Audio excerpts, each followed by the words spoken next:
پاکستان میں زینبیون پر پابندی کے حوالے سے پتہ نہیں کتنے مہینوں سے ٹویٹر کو بھی بند کیا ہوا ہے، ترقی کے جلد از جلد تحقق پانے میں مددگار ثابت ہوں گے۔ یہاں پر ریاست پاکستان کا دعویٰ یہ تھا کہ ہمارا تو کنٹرول نہیں ہے، تو شدید بدترین شکست ہوئی، اور اس جنگ کے بعد اسرائیل نے اپنی سلطنت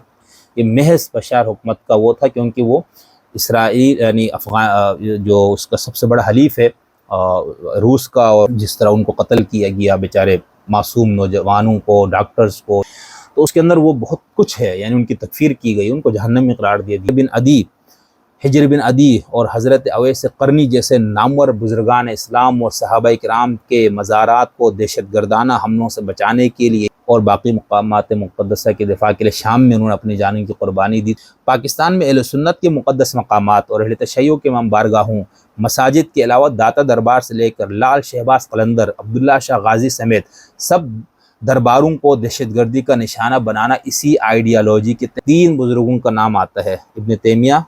ابن قیم الجوزی، اور لیکن اس کا مطلب یہ نہیں ہے کہ امریکہ ایران کے کہنے پر آیا۔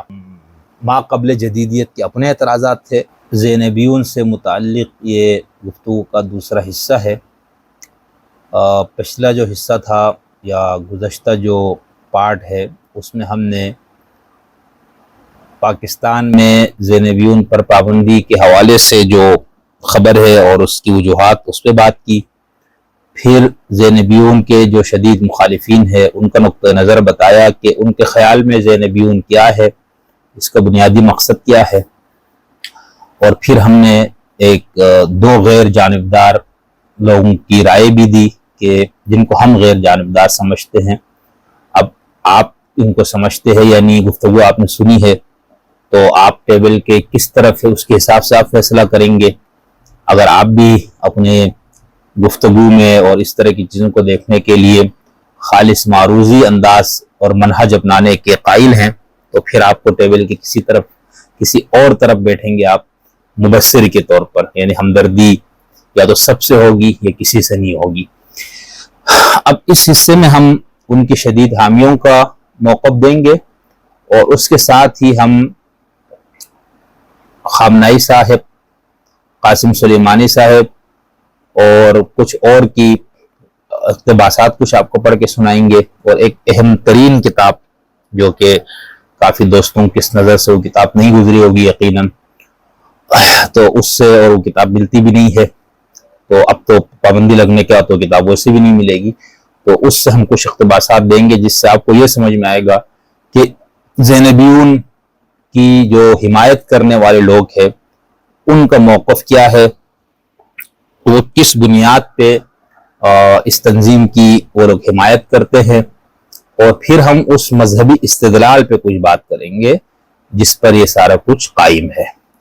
جب یہ پابندی لگی تو سوشل میڈیا پہ مختلف لوگوں نے رد عمل دیا، تو صارفین میں سے ایک صارف آغا کاشف رضوانی صاحب، مجھے یہ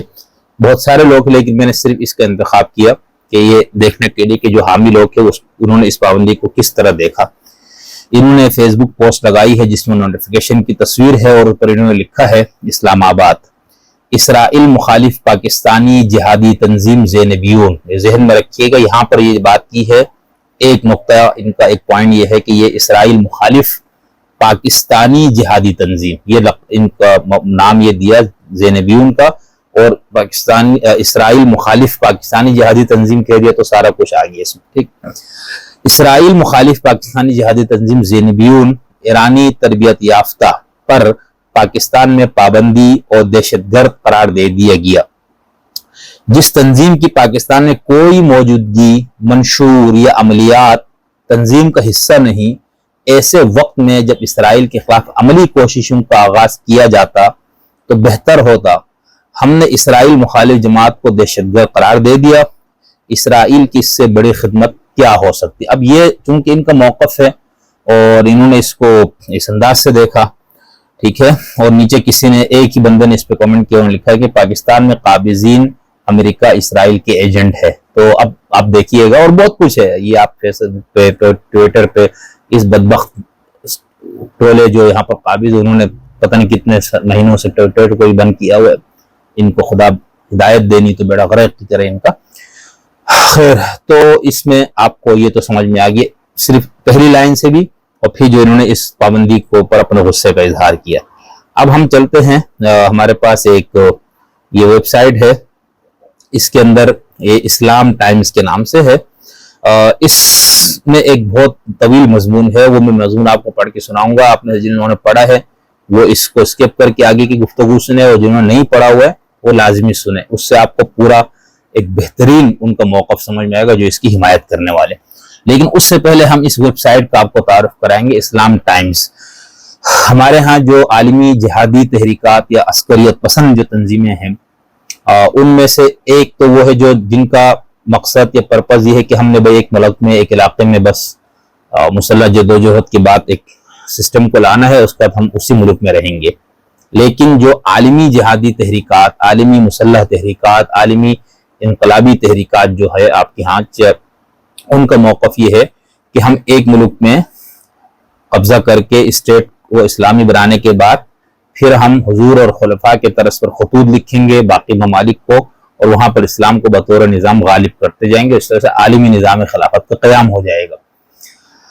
ان لوگوں کے مختلف ویب سائٹس، مختلف ان کے پاس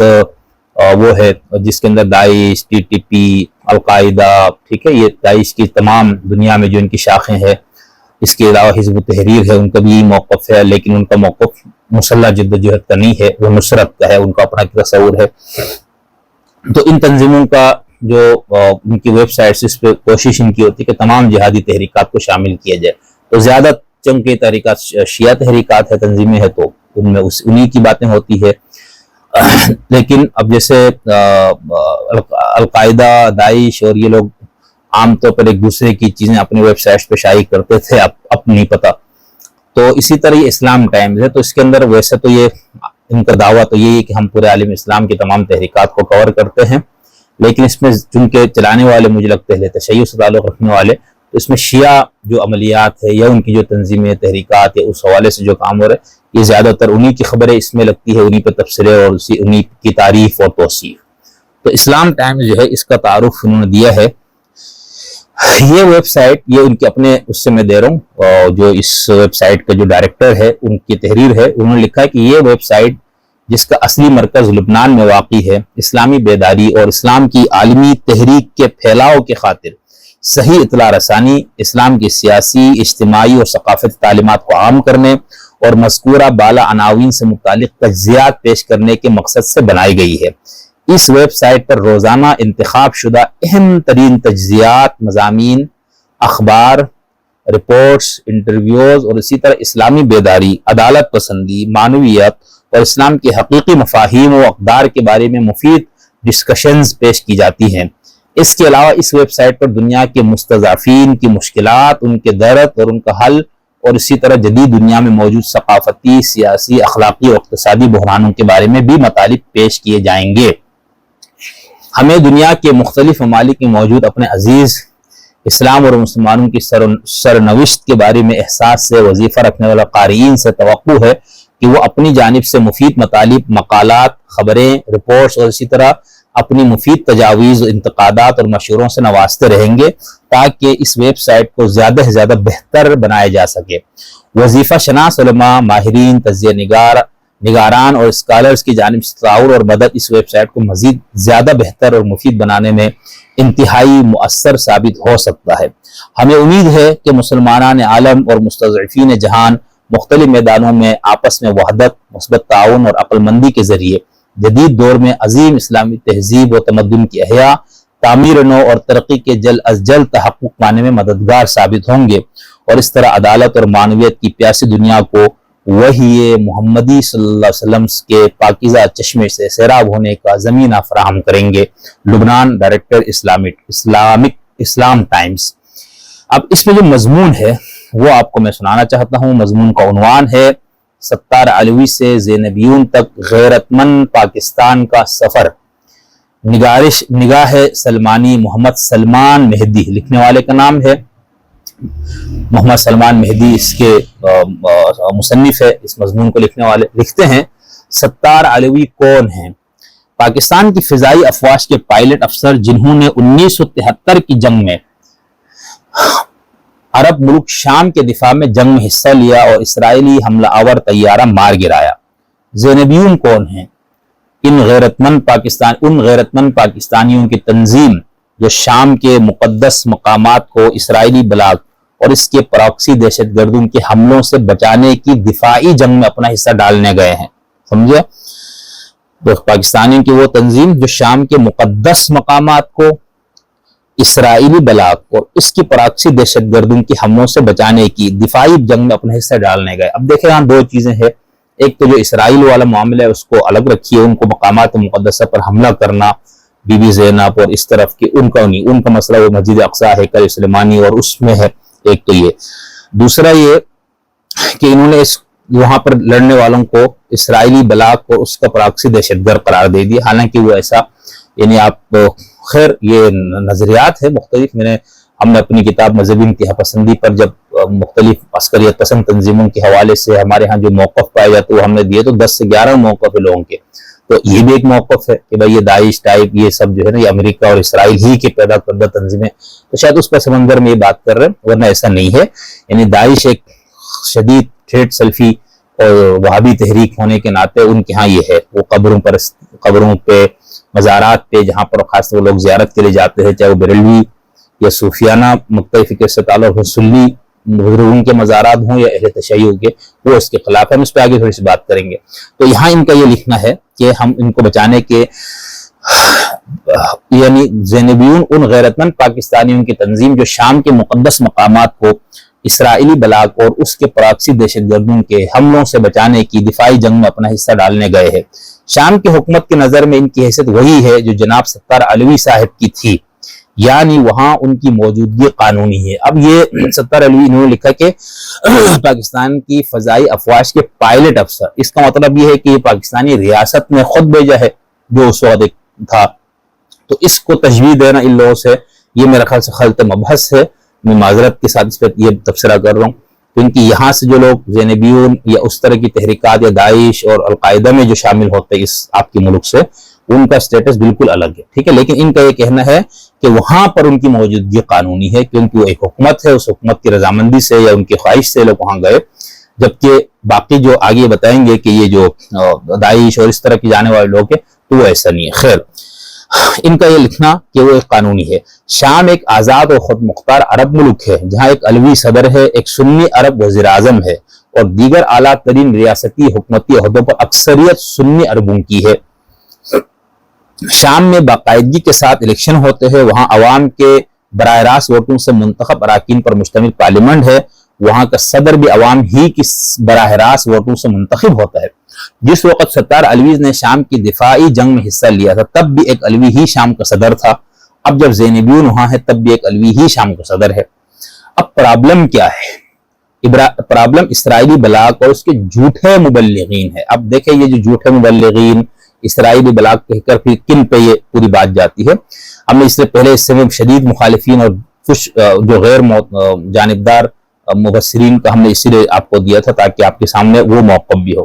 ان کا یہ کہنا ہے کہ جو اسرائیل اور اس کے جھوٹے مبلغین جب شیعہ مسلمانوں سے متعلق جھوٹ پھیلایا جائے گا تو حقائق پر مبنی منہ توڑ جواب بھی دیا جاتا رہے گا۔ فیکٹ چیک کریں تو شام میں سنی عربوں اور علویوں کے تعلقات بہترین ہیں۔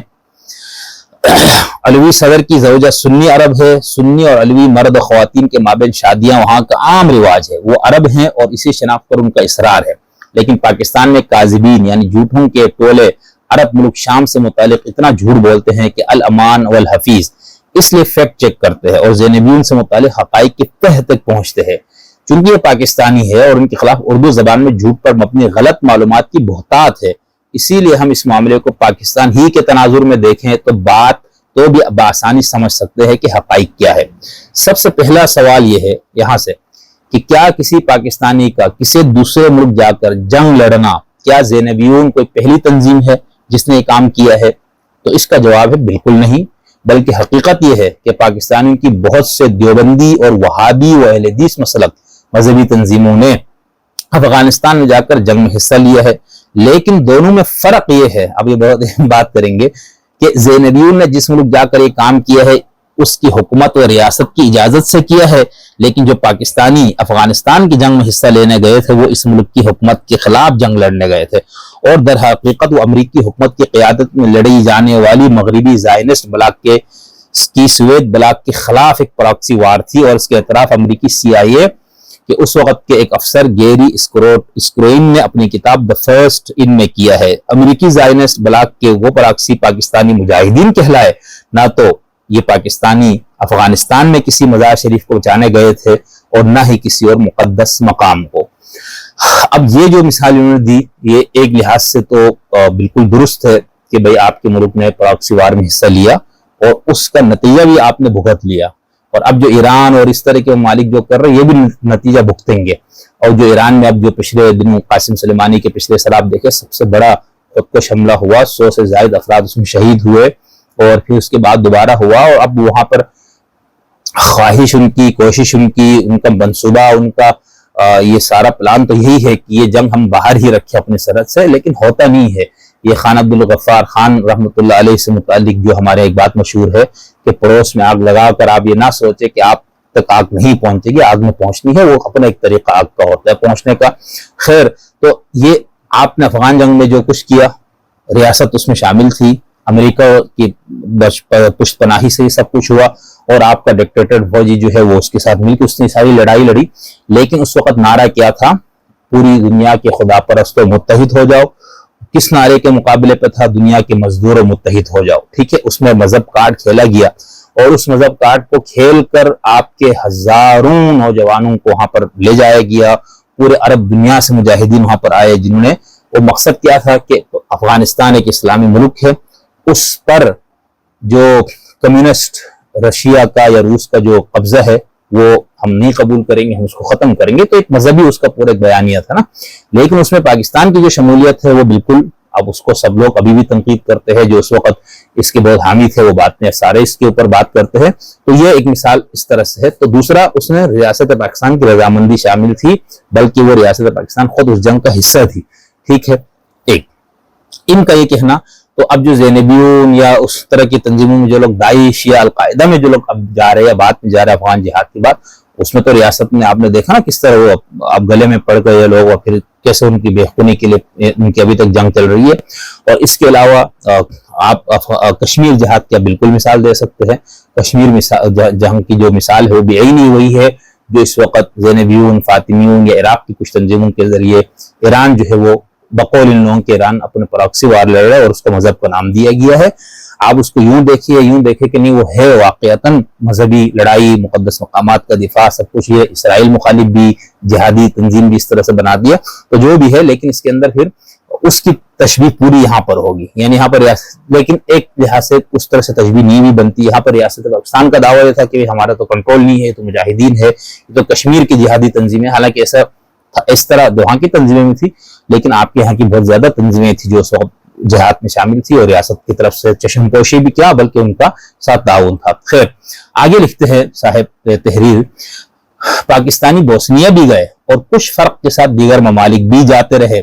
اور اسی عرب ملک شام کی منتخب جمہوری حکومت اور پوری ریاست کے خلاف اسی امریکی زائنسٹ سعودی بلاک کی جنگ لڑنے والے پراکسی گروپس نے پاکستانیوں کی بھی قلیل تعداد وہاں کی حکومت نے کنفرم کی تھی،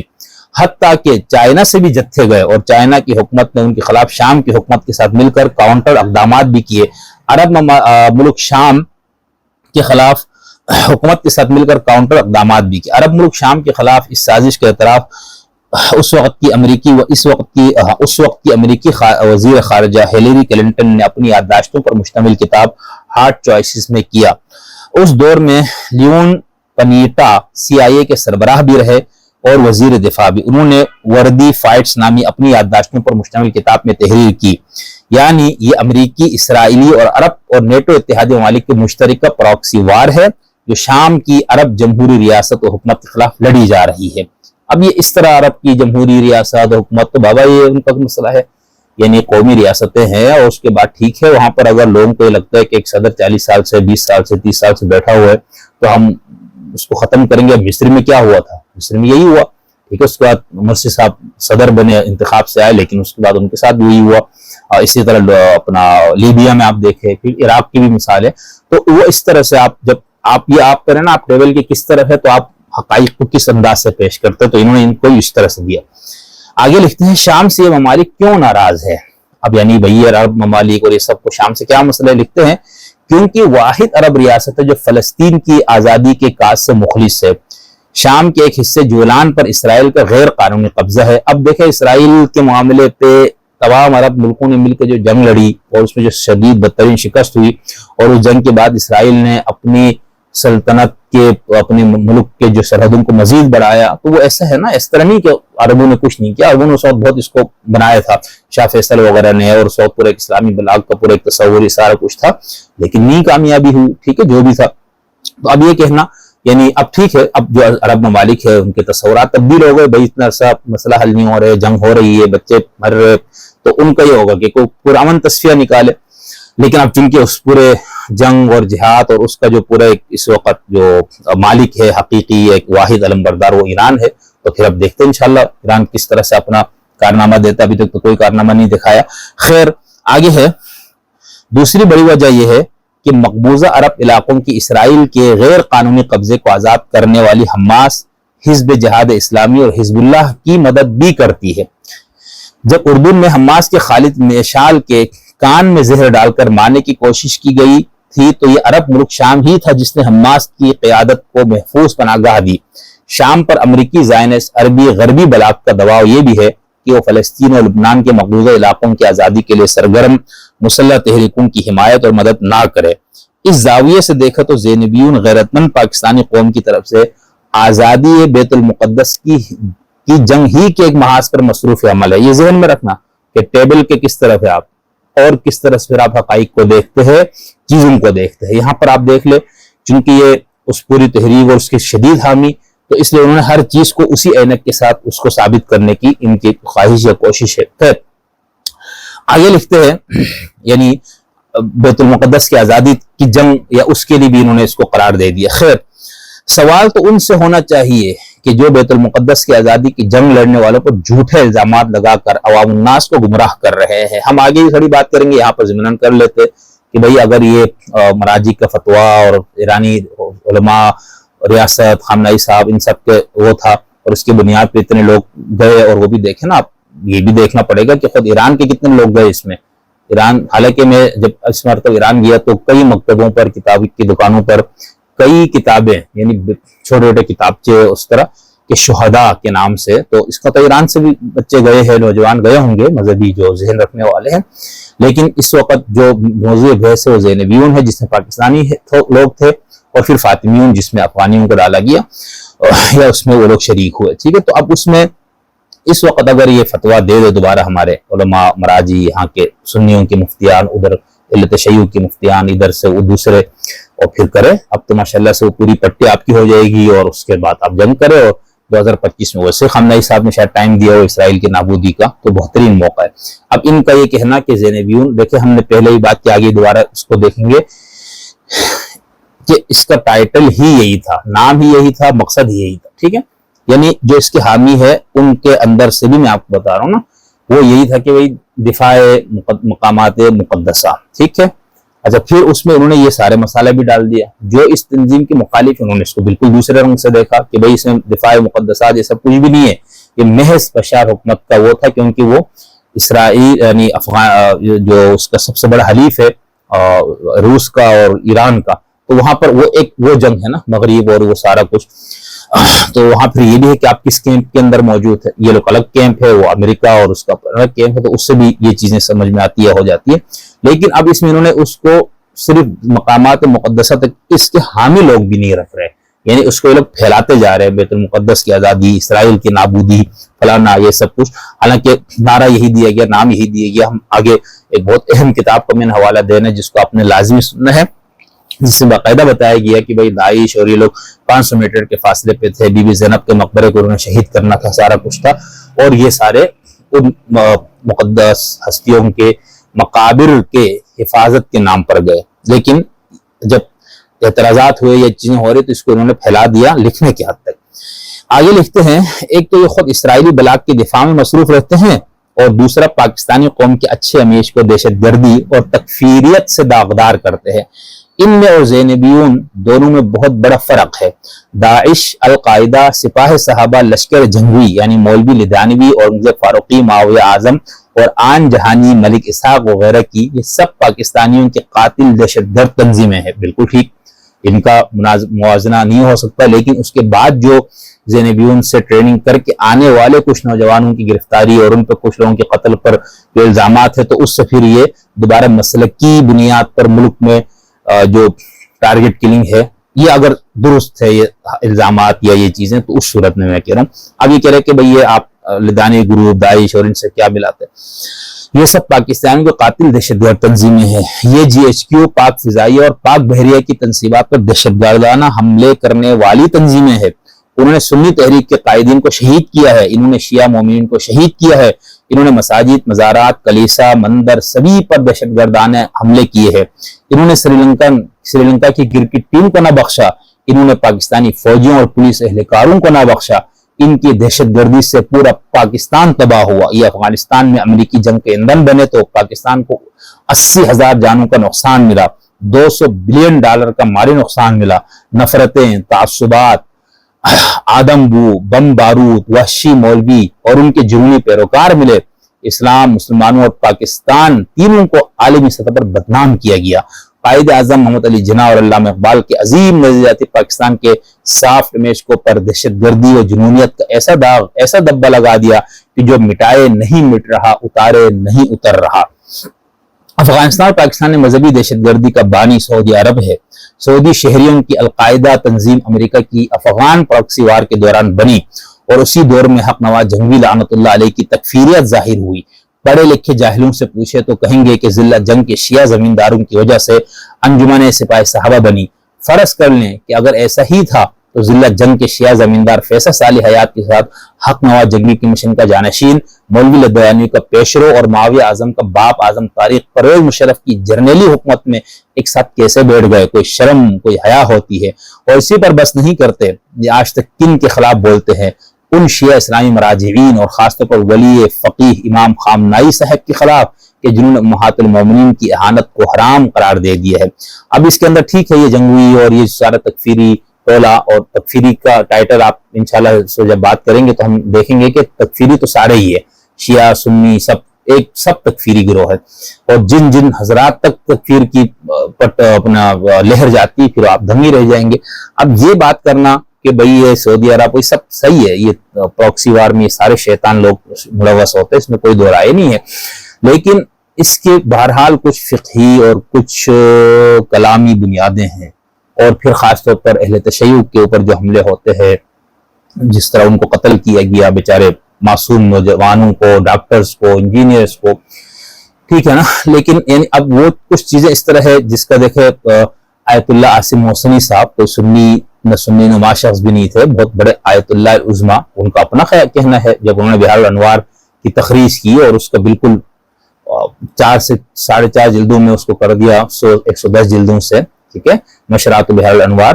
تو ان کا یہی موقف تھا۔ اسی طرح معجم احادیث معتبرہ وغیرہ، تو اس میں انہوں نے لکھا ہے مقدموں میں کہ بھئی یہ ہماری کتابوں میں موجود، خاص طور بہار میں موجود ایسی روایات جن کی وجہ سے ہزاروں پاکستانی اور افغانستان میں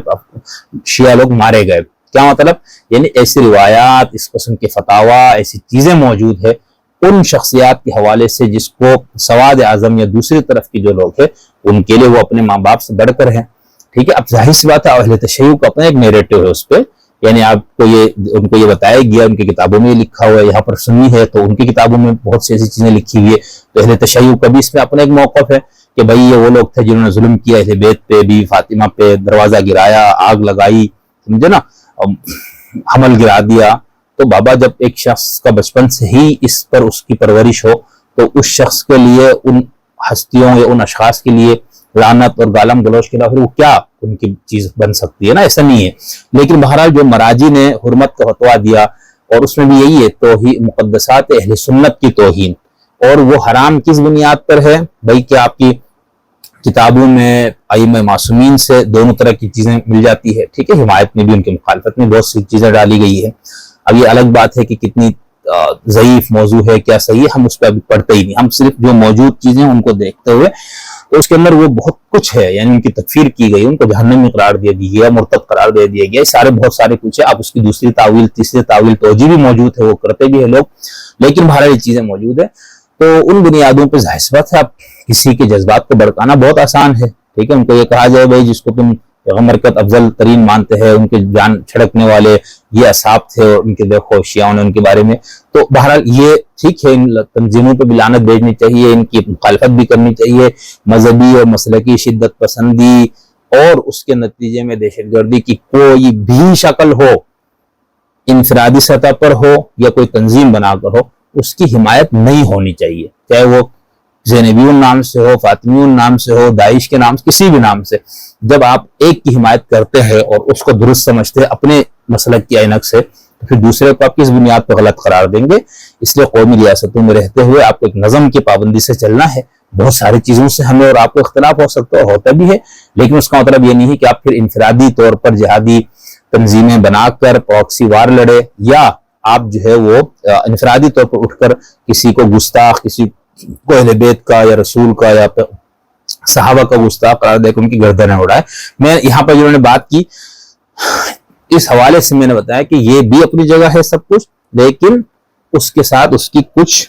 ایسی بنیادیں ہیں جن کے اوپر سب کو دیکھنے کی ضرورت ہے. آگے انہوں نے لکھا ہے زینبیون کے پاکستانی جوان تو اس ولی فقیہ آیت اللہ العظمی سید علی حسینی خامنائی کے مقلد ہیں، اور آصف علوی کو، یہ جو ہوا تھا اسلام آباد میں جس حکومت نے مجلس پڑھوائی، اس کی گود میں انجمن سپاہی صحابہ رائے حق پارٹی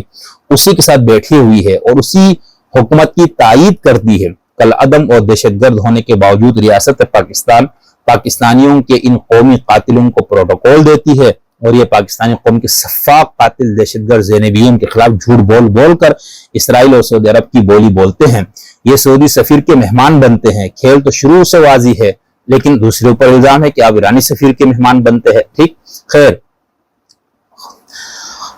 یہ تکفیری ہم سے مباہلہ کر لیں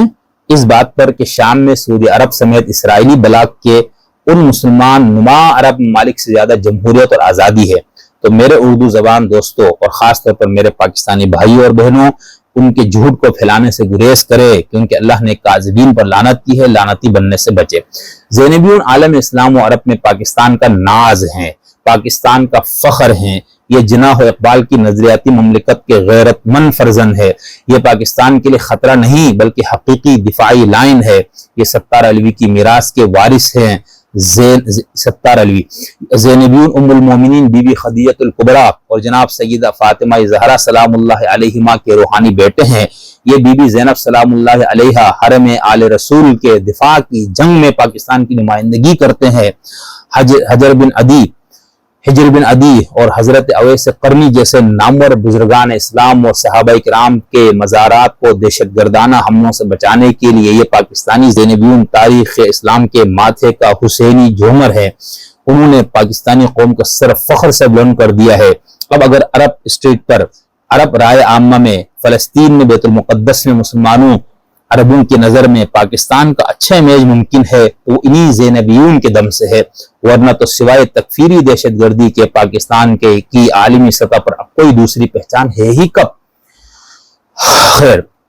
الحمدللہ رب العالمین کے زینبیون نے ہماری طرف سے جہاد کفائی میں حصہ لے کر ہمیں گناہگار ہونے سے بچا لیا. اور میں پاکستان کی سیکورٹی اسٹیبلشمنٹ سے فقط اتنا عرض کروں گا کہ پاکستانیوں کی موجودہ نسل کو انڈر اسٹیمیٹ مت کریں. جس ملک میں تکفیری دہشت گرد دیوانی کو پروٹوکول ملے، وہاں تو زینبیون کے قدموں کی خاک بن کر رہو تب بھی کم ہے. اب یہ دوسری جو ٹیبل کی طرف بیٹھے وہ یہی کہتا ہے کہ بھائی یہ جو صحابہ کی تکفیر اور امہات المومنین کی تذلیل اور یہ کرنے والے لوگ جن کی کتابوں میں یہ سارا مواد موجود ہے، پاکستان کی ریاست ان کی محافظ بنی ہوئی. تو خیر، جس اینک سے آپ دیکھیں آپ کو انشاءاللہ وہ پھر کلر اسی طرح نظر آتا ہے. تو یہ اسلام ٹائمز کے اندر یہ مضمون چھپا ہے، اور یہ 11 جنوری غالباً 2021 کو یہ مضمون شائع ہوا ہے. تو اس سے آپ کو واضح یعنی یہ سمجھ میں آ گیا کہ زینبیون کے جو شدید حامی ہے وہ اس کو کس نظر سے دیکھتے ہیں اور کس جوش و جذبے سے اس چیز کو بیان کرتے ہیں. اب ہم ایک اور کتاب کی طرف بڑھتے ہیں، یہ بہت اہم کتاب ہے، اور یہ کتاب جو ہے 170 صفحات پر مشتمل ہے۔ عنوان ہے ہم تیرے عباس یا زینب، ٹھیک ہے، خیمہ ولایت کے جانباز پاکستانیوں کی داستان۔ اردو ترجمہ ہے، یہ گروہ ہے مترجمین، یعنی کئی لوگوں نے مل کر اس کا ترجمہ کیا ہے، اور لکھنے والی کچھ خواتین ہیں جن کا نام ہے سیدہ نرگس میر فیضی، زہرا شریعتی، زہرا آقا نجات، ٹھیک ہے۔ تعداد 11,000۔ ناشر انتشارات کتاب از قم، قیمت اس کی 400 روپیہ ہے، اور اس کتاب کی ابتدا میں جو انتصاب ہے وہ بھی میں آپ کو سناتا ہوں، لیکن اس سے پہلے اس کتاب میں ان پاکستانی شہداء کی تفصیلات، ان کے جذبہ ایمانی، ان کے سرفروشی کی داستان ہے، جو انہوں نے حرم سیدہ زینب اور باقی مقامات مقدسہ کے دفاع کے لیے شام میں انہوں نے اپنی جانوں کی قربانی دی، تو ان کی داستانیں ہیں، یعنی ان جس طرح آپ کے ہاں پہلے یہ جو جہادی تنظیمیں ہوتی تھی، یہ جو کشمیر میں جو آپ لوگ بیچتے تھے، ان کی رسالوں میں آپ دیکھتے تھے کہ وہ شہید جو وصیت نامہ اس کا فلانا پڑھتے تھے، اور باقی لوگوں کو بڑا باقاعدہ جوش جذبہ آتا تھا۔ ہم بھی ایک دور میں بہت اچھی طرح ان چیزوں کو دیکھتے تھے، پڑھتے تھے۔ اور پھر یہ جو ٹی ٹی پی نے جو اپنے مرنے والے یا بقول ان کے شہداء کے جو داستانیں وہ شائع کرتا، اس کو پڑھے، اور کس جوش ایمانی اور جذبہ ایمانی سے لوگ جاتے ہیں، ٹھیک ہے، اور ان کا پورا مذہبی نیریٹو اور بنیاد ہے، جس کی بنیاد تو وہ سارے کچھ یہ لوگ کر رہے ہیں۔ تو اسی طرح کی یہ کتاب ہے جس کے اندر زینبیون سے شہید ہونے والے لوگوں کی داستانیں ہیں۔ اس کتاب کے انتصاب دیکھے، اور یہ ذرا خطرناک بات ہے، انتصاب ہے جہان میں اسلامی انقلاب کے لیے کوشاں پاک باز اور انتھک جوانوں کے نام، اور پاک تینت و نیک فطرت فرزندوں کی تربیت کرنے والی ماؤں کے نام۔ اب اس میں جو اہم بات ہے یا جو قابل توجہ ہے وہ یہاں پر یہ ہے کہ جہان میں اسلامی انقلاب کے لیے کوشاں، یعنی جو اسلامی انقلاب ہے وہ آپ نے ایران میں، عراق میں، پاکستان میں نہیں، پوری جہان میں لانا ہے، ٹھیک ہے بھائی۔ ایک تو وہ ہے نا کہ حضرت مہدی کے ظہور مبارک کے بعد یا حضرت مسیح کے نزول کے بعد، اور اس طرح کی جو پورے عالمی آپ کا تصور وہ تو ہے ہی اپنی جگہ، لیکن یہاں پر وہ اسلامی انقلاب ہے جس کا دائی یا جس کے علمبردار پولیٹیکل اسلام والے ہیں، جس کی بنیاد بہت مفصل طریقے سے سید ابوالعالم ودودی نے رکھی ہے، ڈاکٹر اسرار اس کے علمبردار، سید قطب اس کے علمبردار، آل اخوان اس کے علمبردار، داعش اسی کے علمبردار، القاعدہ اسی کے علمبردار، پی ٹی پی اسی کے علمبردار، ٹھیک ہے نا۔ اور پھر انقلاب، یعنی جب یہی فکر عرب دنیا سے پہلے باقر الصدر تک پہنچتی تو آپ ان کی کتابیں یا اس کے وقت کی تحریک کو پڑھ لے تو آپ کے رونگٹے کھڑے ہو جائے۔ پھر وہ ایران میں جو قومی انقلاب، وہ بعد میں اسلامی انقلاب جس کو آپ کہا جاتا ہے، اس کے بعد جو علماء کو وہاں پر اقتدار وہ ملا، اس کے بعد جو کچھ انقلاب، اسلامی نظام، اسلامی سسٹم عالمی طور پر، پھر وہ ایران کا جو کی پالیسی تھی کہ انقلاب کو ہم نے ایکسپورٹ بھی کرنا ہے، تو یہ سب اس کے پیچھے پوری ایک فکری مذہبی بنیادیں ہیں، آیات ہے، احادیث ہے، سیرت انبیاء و معصومین سے لوگ استدلال کرتے ہیں۔ ابھی جو خامنہئی صاحب کی بہت مشہور کتاب ہوئی جس کا اردو ترجمہ ہمارے دوست جناب کوثر صاحب نے کیا ہے، کہ جس کا یعنی جو ائمہ معصومین کی جو سیاسی زندگی، ٹھیک ہے نا، وہ بہت ضخیم کتاب ہے، تو سب سے لیا جاتا ہے کہ سب اسلامی نظام، اسلامی حکومت، اسلامی انقلاب کے لیے کوشاں رہے، تو اب ہم بھی وہی ہے۔ تو اس کے پیچھے جب آپ کہیں گے نا تو پھر بہت مسئلہ ہوگا۔ چلو آپ تو کہا جا رہا ہے کہ زینبیون، فاطمیون یہ تو صرف حرم کے دفاع کے لیے ان لوگوں نے کیا، یا پاکستان میں ان پر کچھ الزامات ہے کہ پھر خوارانہ بنیاد پر انہوں نے کچھ لوگوں کو قتل کیا، لیکن قتل عام نہیں ہے، یعنی ایسا نہیں کہ جہاں ان کو کوئی سنی آئے انہوں نے مارنا شروع کر دے، نہیں، جن لوگوں کو مارا یا مارنے کی کوشش بھی کی گئی تو اس کے پیچھے بھی وہی تھا کہ بھئی یہ ہمارے مسلک کے لوگوں کو یہ لوگ نشانہ بناتے ہیں تو ہم کیوں نہ بنائے، ہو سکتے ہیں اگر انہوں نے کیا ہے تو یہی اس کا ہے، اور نہیں، یعنی میں مسلک کی بنیاد پہ نشانہ بنانا ان کا کام ہی نہیں ہے۔ خاص طور پر جو ایرانی جو نظام ولایت فقیہ، جو اس کے بعد جو وحدت اسلامیہ کا جو نعرہ ہے، جس کو پوری یعنی اس سے پہلے بھی وہ ادارے وغیرہ اس طرح بنے ہوئے تھے، اب بھی اس پہ زیادہ کام ہوا، خود امام خمینی نے وحدت کے لیے بہت کام کیا، بہت باتیں کی، خامنہئی صاحب بہت شدت سے اس کے قائل ہے۔ سنی جو شدت پسند ہوتی ہے کہتے تقیہ کرتے، حقیقت میں ایسے نہیں، ہم نے جتنے ان کو گہرائی سے پڑھنے کی کوشش کی، تقیہ یا جھوٹ دوسرے لفظوں میں جو آپ کہتے ہیں وہ بنیاد کی، وہ حقیقتاً اخلاص کے ساتھ وحدت امت، وحدت اسلام کے لیے کام کر رہے ہیں. اسی بنیاد میں اپنے بہت سے ان چیزوں کو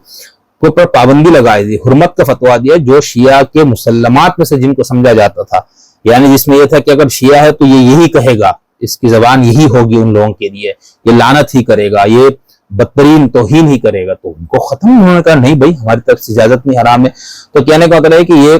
جب یہ اس حوالے سے مسلک کی بنیاد پہ تو قتل یہ نہ زینبیون نے کیا ہوگا، نہ فاطمیون نے کیا ہوگا، نہ یہ لوگ کریں گے.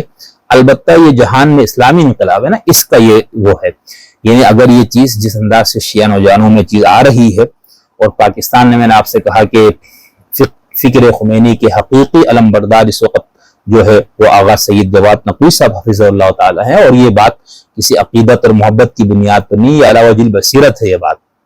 باقی علماء بھی نام لیتے جہاد مالا جبتے، لیکن نہیں، فکری اور نظریاتی طور پر خمینیت کو اگر پاکستان میں کوئی بندہ صحیح معنوں میں اس کی پرچار کر رہے، بلکہ امام خمینی سے بھی آگے بڑھ کے کر رہے، تو وہ خود ہمارے محترم آغا جواد نقوی صاحب ہے. اس فکر میں کیا ہے؟ ہر کچھ طاغوت ہے، ریاست طاغوت ہے، جمہوریت طاغوت ہے. جو اسلام کا ہمارا فہم اسلام کے مطابق جو نظام نہیں ہے، ولیات فقیہ کا نظام نہیں ہے، وہ طاغوت ہے. اچھا جی اب کیا کرنا ہے جی؟ طاغوت سے برات کا اعلان ہے، طاغوت کے خاتمے کے لیے محنت کرنی ہے، کوشش کرنی ہے، اور اس کوشش اور محنت کا جو آخری منزل ہے وہ ہے قتال فی سبیل اللہ. سنی دنیا میں جو پولیٹیکل اسلام کی فکر آئی ہے نا، اس کے جو نتائج ہے، اس نے جو برگبار لایا ہے نا، وہ 60-70 سال اس کو لگے ہیں. اس کے بعد یہ پوری مسلم دنیا میں جو سنی تحریکات جو تھی، جنہوں نے پھر تہس تہس کر دیا سب کو. کیا بنیاد ہے؟ ٹی ٹی پی کیا موقف رکھتے ہیں، داعش کا کیا موقف ہے، القاعدہ جہاد افغانستان سے فارغ ہونے کا ان کا اب کیا نقطہ نظر ہے، آپ دیکھ لیں. ہم نے اپنی کتاب اسلامی یہ مذہبی انتہا پسندی والی، اور اس میں ہم نے مفصل سب ان کے نظریات کو اسی لیے کوشش کی جمع کر کے رکھنے دینے کی کہ بھئی یہ سب اصل جو مین ریڑھ کی ہڈی ہے ان سب کے فکر میں، وہ ہے طاغوتی نظام کا خاتمہ، حکومت الہیہ کا قیام، اسلامی نظام کا قیام، اب خلافت کا قیام، جو بھی نام دے. جب اچھا اب اس کے لیے بھائی آپ جب اسٹیٹ کے اندر موجود نظام سے بغاوت کے لیے آپ کھڑے ہوں گے تو پھر ریاست تو آپ کو نہیں چھوڑے گی، مزاحمت ہوگی، ٹھیک ہے نا، پھر جوابی مزاحمت ہوگی. تو اب آپ کو یہ بتایا گیا کہ اسلام میں جہاد کا ایک اہم اور بنیادی مقصد کیا ہے، وہ اللہ کی زمین پر اللہ کے نظام کو قائم کرنا ہے. تو پھر یہ ہوگا. تو اب یہ جو انتصاب ہے نا جہان میں اسلامی انقلاب کے لیے کوشاں، پاک باز اور انتھک جوانوں کے نام، یہ اب ہوگا. یہ ابھی کچھ ٹائم لگے گا. اس کے بعد شیعہ دنیا سے بھی سب سے پہلے عراق میں یہ کوشش تو ہو رہی ہے سارا کچھ کہ وہ صحیح ہو جائے، لیکن وہاں بھی مزاحمت ہوگی. دوسرے فرقے، تیسرے فرقے بھی، سیکولر لوگ بھی وہاں بہت مضبوط ہے، لابی لبرل والے بھی بہت مضبوط ہے، ایتھیسٹ بھی وہاں پر کافی اس طرح ہے. پھر مسلک کی بنیاد پہ بھی لوگ بہت وہاں پر پوری آبادی یعنی برابر سرابر آبادی ہے. تو وہاں پر اتنا آسان نہیں ہے، لیکن جڑیں وہاں پر پہلے موجود ہیں، ٹھیک ہے. لیکن اس وقت جو نجف کا جو جس کا مکتب کہیں گے جو سوچ ہے وہ اسلامی نظام، اسلامی حکومت والی سوچ نہیں ہے. باقر الصدر اور اس طرح کے کچھ لوگ تھے، اور باقی خراسانی صاحب اور اس ٹائپ کے بھی کچھ لوگ تھے، وہ پھر ادھر ادھر ہے. لیکن اس وقت جو وہاں پر خود سستانی صاحب حفظ اللہ وغیرہ وہ اسلامی ریاست، اسلامی نظام، اسلامی حکومت کے قائل نہیں ہے. اور اگر ان کے بعد جو نسل آئے گی اس کا نہیں پتا، ٹھیک ہے. تو یہ جو جہان میں اسلامی انقلاب کے لیے جو مسلح جدوجہد اہل تشیع کو دنیا میں بہت زور و شور سے ہونا، اس کا ٹائم آئے گا، اور وہ پھر زیادہ شدت کے ساتھ وہ چیز ہوگی، کیونکہ وہاں پر مفتی مرجع، ولی فقیہ کا فتویٰ، اور اس فتوے کی بنیاد پہ پھر آپ نے نکلنا ہے. تو وہ سارا ایک پورا سسٹم ان کے ہاں موجود ہے. ہمارے ہاں جو یہ القاعدہ والے یا داعش والے یا ٹی ٹی پی والے، ان کے ہاں اس طرح نہیں تھا. یعنی وہاں پہ ایسا کوئی شخص نہیں تھا جس کو مرجع تقلید بنایا گیا ہو، ٹھیک ہے نا، پھر اس نے کوئی فتویٰ دیا ہو پھر یہ لوگ نکلے. وہ بس ان کا اپنا اپنا فہم تھا، اپنی فقہ مکاتب سے انہوں نے فہم اخذ کرنے کی کوشش کی، کچھ نے اجتہاد کر کے کوشش کی. تو یہ انتصاب پہ تھوڑا سا ٹائم جو میں نے لگایا وہ مجھے لگا کہ یہ ضروری ہے، کیونکہ اس کے نتیجے میں جو آگے مسلح جدوجہد ہونی ہے اس کا ٹائم آئے گا. 10 سال میں آئے، 20 سال میں آئے، 50 سال میں، جب تک ایران کا ولایت فقیہ کا نظام مضبوط ہے، جب تک یہ تصور شیعہ نوجوانوں میں اس وقت جس انداز سے راسخ ہوتا جا رہا ہے اس میں آپ یہی دیکھیں گے. اور یہ اس قدر شدت ہے کہ یہ بالکل ٹی ٹی پی والوں کا لب و لہجہ یہی ہے. یعنی جو بھی ان کے اس مسلح جدوجہد کو نہیں مانے ان کے تصور اسلامی نظام کو نہ مانے، وہ ان سب کو اپنے دشمن کی لسٹ میں ڈال دیتے ہیں۔ مولانا فضل الرحمان اور اس ٹائپ کے لوگوں کو، بھائی وہ دیوبندی مدارس کے علماء کے بہت بڑے وہ دعوے دار ہے کہ 5000 علماء پتہ نہیں کتنے وہ کہتے ہیں میرے ساتھ ہے سب کچھ، لیکن ان پہ کتنے حملے ہوئے، کیوں؟ اسی بنیاد پہ نا کہ یہ ہمارے راستے میں اسلامی نظام جو ہم لانا چاہتے ہیں، انقلاب اس کے راستے میں رکاوٹ ہے، یہ جمہوریت اور اس کے نام پہ ووٹ کے نام پہ دیوبند کو سارا اپنے ساتھ رکھا ہوا ہے۔ تو اب آپ ادھر کو دیکھیں، آپ کسی بھی ولایت فقیہ کے سیاسی جو تصور ہے اس پہ آپ تنقید کر کے دیکھیں سوشل میڈیا پہ، یہ سب آپ کو لٹھ لے کے گھومیں گے، اور خاص طور پر ہمارے آقا جواد نقوی صاحب کی جو معتقدین ہیں، آپ ان کی زبان اور ان کا انداز دیکھیں۔ وہ کسی دن ہم نے کسی جگہ لکھ دیا تو انہوں نے کہا جو بھی اس نظام ولایت فقیہ کے خلاف وہ امریکہ کا استعمار کا ایجنٹ ہے۔ ان میں 2 دوستوں نے مجھے یہ بات کہی کہ یہ آپ کیا کہتے شیگری صاحب، ہم تو ہر اس بندے کو جو اس نظام کو نہیں مانتا یا اس کے خلاف ہم اس کو استعمار کا ایجنٹ مانتے۔ تو پھر ہم نے کسی سے کہا بابا ذرا سستانی صاحب کا موقف بھی پتہ کر لو، پھر آپ ان کو بھی بناؤ، ٹھیک ہے۔ نجف کے بڑے بڑے مراجی ہے ایران کے اپنے اندر، وہاں تو وہ جبر کی وجہ سے جن لوگوں نے یہ بات کی ان کو آپ نے نظر بند کیا، ان کو جیلوں میں ڈالا، ان کو عقوبت خانوں میں ڈالا، علماء کے، مراجی کے، نائبین امام کے، ٹھیک ہے نا۔ تو یہاں تو اس وجہ سے یہ چیز ہے، لیکن آپ ان سب کو کس طرح، میں اس لیے کہہ رہا ہوں کہ وہ جو تصور ہے نا، دیکھیں جب مذہب کے ساتھ سیاست جڑ جائے نا، پھر وہ تباہی اور اس کی جو بدزبانی اور اس میں جو قساوت قلبی ہے نا، اس کا پھر کوئی ثانی نہیں ہوتا، ٹھیک ہے۔ یعنی آیت اللہ برقعی کو آپ دیکھیں نا، وہ اپنی جو مذکرات یعنی ان کی جو یادداشتیں ہیں اس میں وہ لکھتے ہیں کہ جب ہم شاہ کے دور میں بھی ہمیں پولیس والے آ کے پکڑتے تھے، ہم جیلوں میں جاتے تھے، لیکن وہ آغا بزرگ شیخ فلاں ہم آپ سے بہت شرمندہ ہے، ہم تو ڈیوٹی مجبوری ہے، ہم آپ کو کہتے بڑے احترام سے لے جاتے تھے۔ لیکن انقلاب کے بعد وہ کہتے جب انقلابی فورس کے لوگ یا نوجوان آتے تھے کہتے وہ گھسیٹتے تھے، گالیاں دیتے تھے، دھکے مارتے تھے، کہتے تھے وہ شیطان بزرگ کہ تم لوگ وہ ہو، یعنی یہ چیز بن جاتی ہے۔ تو خیر یہ جو انتصاب میں نے اتنا ٹائم اس لیے لگایا۔ اب ہم چلتے ہیں صفحہ نمبر 18 پہ، جواب غزل۔ اس میں یہ جو ہے مقدمہ ہی چل رہا ہے کتاب کا، یہ مؤلفین نہیں، یہ جنہوں نے مترجمہ کیا ہے یہ ان کا نوٹ ہے۔ لکھتے ہیں جب ہم محافظین حرم کا ذکر کرتے ہیں تو چند سوالات ذہن میں جنم لیتے ہیں، آئیے ان سوالات کے جوابات تلاش کرتے ہیں اور جانتے ہیں مدافعین حرم کون تھے، انہیں شام کس نے بھیجا۔ جیسا کہ آپ جانتے ہیں کہ پاکستان سے ہزاروں افراد شام میں داعش میں بھرتی ہوئے اور ان تمام دہشت گردوں کا ایک ہدف متعین تھا کہ حرم سیدہ زینب کو اور دیگر اہل سنت اور اہل تشیع کے مقدس مقامات کو مسمار کیا جائے، نعوذ باللہ۔ وہ اس ہدف میں ناکام و نامراد ہوئے۔ یہ وہ آئیڈیالوجی ہے جو پاکستان سمیت دنیا بھر میں اپنے منحوس اثرات پھیلا چکی ہے۔ پاکستان میں اہل سنت کے مقدس مقامات اور اہل تشیع کے امام بارگاہوں، مساجد کے علاوہ داتا دربار سے لے کر لال شہباز قلندر، عبداللہ شاہ غازی سمیت سب درباروں کو دہشت گردی کا نشانہ بنانا اسی آئیڈیالوجی کے تحت بنایا گیا۔ یہ ایک ایسی خطرناک فکر ہے، خدشہ تھا کہ وہ موقع ملتے ہی حرم مطہر سیدہ زینب کو بھی نشانہ بنا سکتے تھے، ٹھیک ہے، یعنی اندیشہ تھا۔ اور جیسا کہ آپ جانتے ہیں کہ اسی آئیڈیالوجی کے تحت آل سعود میں ازواج مطہرات، اہل بیت کرام اور اصحاب کرام کے مزارات اور قبور کو مسمار کیا ہے، تو اس گروہ کے لیے کوئی بڑی بات نہیں تھی کہ شام میں ایسا کریں۔ پاکستان میں اکثر حکومتی افراد یہ کہتے نظر آتے ہیں کہ اگر حرمین شریفین کو خطرہ ہوا تو ہم اس کے تحفظ کے لیے ہر قسم کی قربانی دیں گے۔ یعنی یہ دو ممالک کے تعلقات اور معاہدوں کا معاملہ نہیں ہے، بلکہ تقدس اسلام اور ناموس رسول کا مسئلہ ہے۔ مکتب اہل بیت کے ہاں اور اہل سنت کے ہاں بھی روضہ رسول کسی مٹی اور گارے سے بنی بلند بلڈنگ کا نام نہیں، بلکہ رسول پاک کے حرم ہے۔ حرم امام علی حسینین کریمین کا روضہ مبارک ہو یا سیدہ فاطمہ سلام اللہ کی قبر مطہر ہو، یہ سب حرم رسول میں شامل ہیں۔ اور یہاں یہ آئیڈیالوجی نافذ العمل ہوتی ہے کہ اگر حرم کو کوئی خطرہ ہو تو ہر قسم کی قربانی کے لیے لوگ تیار رہتے۔ اچھا یہاں پر ایک تو بات یہ جو انہوں نے یہ بات کی کہ حملے کا اندیشہ تھا، تو یہ داعش کا نقطہ نظر تھا، ٹھیک ہے۔ یعنی داعش میں نے آپ سے کہا کہ کٹر سلفی وہابی نظریے کی حامل تحریک ہے۔ ان کا یہ خیال ہے کہ سعودی عرب تو وہابیت، شیخ عبدالوہاب، شیخ الاسلام ابن تیمیہ، ابن قیم کی تعلیمات کو تو کب انہوں نے فراموش کیا، وہاں پر ایک ملوکیت اور ڈکٹیٹر بادشاہت ہے اور عیاشیوں میں مصروف ہے، کوئی اسلامی وہ نہیں ہے۔ اور بات ان کی آپ دیکھ لیں وزن کتنا ہے، ان کی کتابیں آپ پڑھیں تو آپ کو لگ پتہ جائے۔ تو وہ کہتے ہیں ہم ہے اب شیخ الاسلام ابن تیمیہ کی حقیقی پیروکار ہم ہیں محمد بن عبدالوہاب کے. اسی لیے داعش کی تمام کتابوں میں، چاہے وہ ان کے نصاب کی کتابیں تھیں جو سو انہوں نے اسکول کے نصاب میں فقہ پہ، اصول تفسیر پہ، حدیث پہ، جہاد پہ جو ان کا پورا نصاب ہے وہ میرے پاس موجود ہے سر عربی میں، اس میں بھی آپ دیکھیں جگہ جگہ ان تین بزرگوں کا نام آتا ہے، ابن تیمیہ، ابن قیم الجوزی اور محمد بن عبدالوہاب مرحوم رحمۃ اللہ علیہم.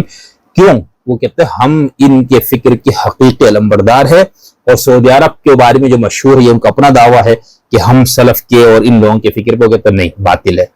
تو اس معاملے میں قبر اور یہ سارا نا یہ ان کی فکر تھی، یعنی ان کا تصور توحید وہابیوں کا یہ ہے، سلفی مکتب فکر کا یہ ہے. اس تصور کی وجہ سے ان کے ہاں مزارات اولیاء اللہ، چاہے وہ اہل سنت کے جو